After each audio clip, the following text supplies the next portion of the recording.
then when you find that the evidence in the file show there's a CCTV video, there's a witness that tell you Mustafa never threatened anybody, that they're lying about Mustafa. As a matter of fact, they're the correctional officer who beat Mustafa.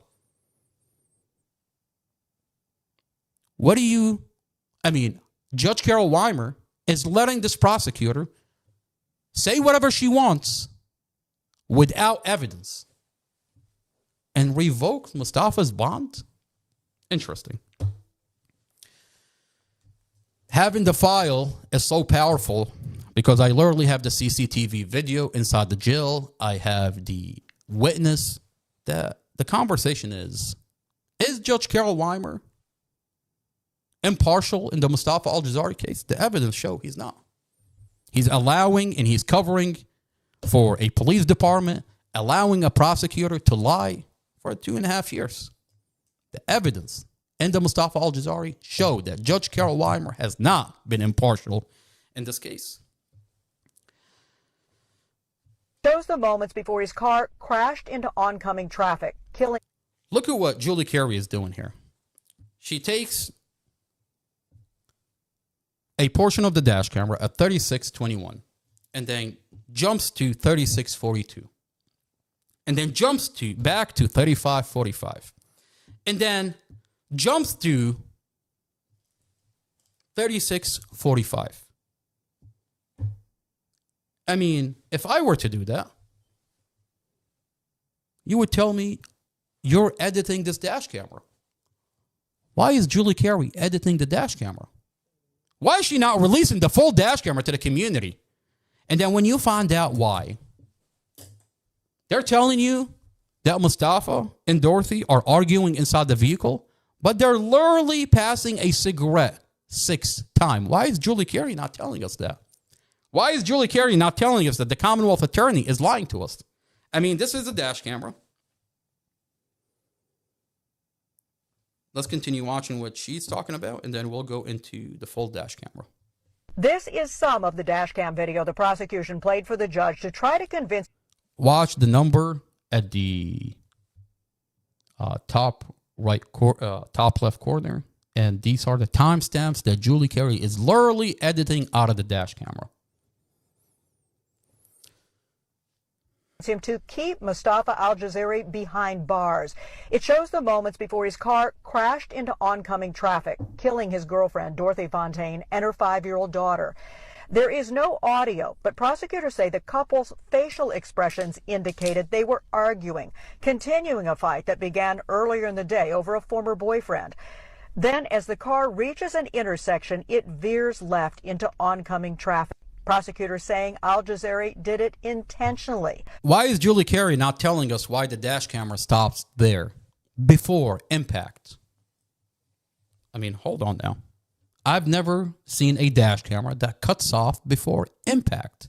And then when you find out that literally the investigator that handled this dash camera is on the stand telling Judge Carol Weimer, Chad Mason tells Judge Weimer on the stand, and I have the audio of the proceeding, so you can't tell me it's my word against this investigator. No.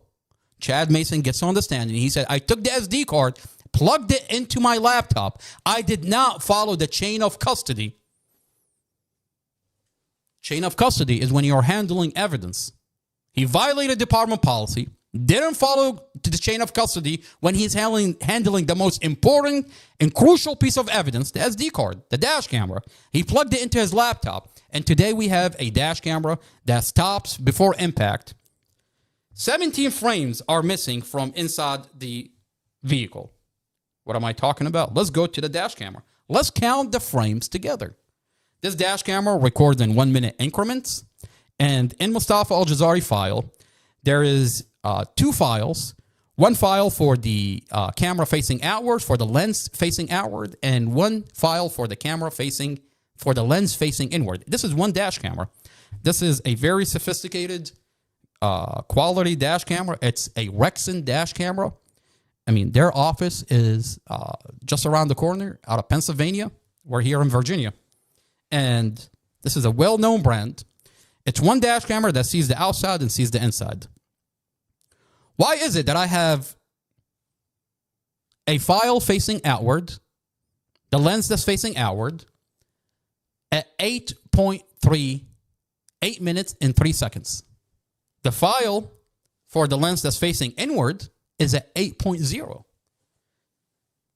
There is no way this dash camera would fall on different frames. I mean, if we were to entertain the narrative that's coming out of the police department, a Prince William County Police Department, that this dash camera somehow, some way cuts off before impact. There's no way that it does that, but if we were to entertain this bullshit, why is it sitting on two different frames?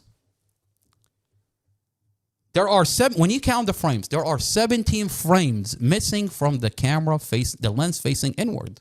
And you ask, why is that relevant? Well, it's relevant because we're watching a dash camera at the last moment of what actually took place inside the vehicle. The narrative that's coming out of the police department, they tell you there is no facial reaction on Mustafa's face. But when we're watching this dash camera, that is not true. They've lied about the content of the dash camera inside the vehicle. And then you find out that it has 17 frames missing. When you watch the inside of the dash camera, you see that Mustafa's jaw is wide open. This is Mustafa before the dash camera cuts off. You see Mustafa, jaw is wide open. He's reacting to the accident in panic. He sticks his tongue inside his cheeks in panic. But they want to tell you there is no reaction on Mustafa's face. What are you talking about? Mustafa is panic. His jaw is wide open. He sticks his tongue inside his cheek in panic. And all of a sudden, you are looking at a dash camera that has 17 frames missing from Mustafa's reaction. Let's count the frames together. Let's count.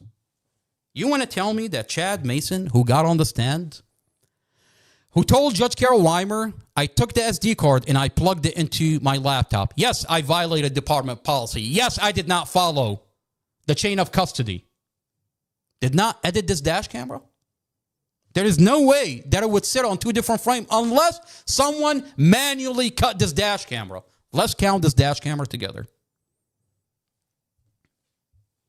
Now, what you're going to see, when it gets to 8 seconds, the outside will continue rolling while the inside is cut off. Let's watch that one more time. For the love of God, someone explain that to me.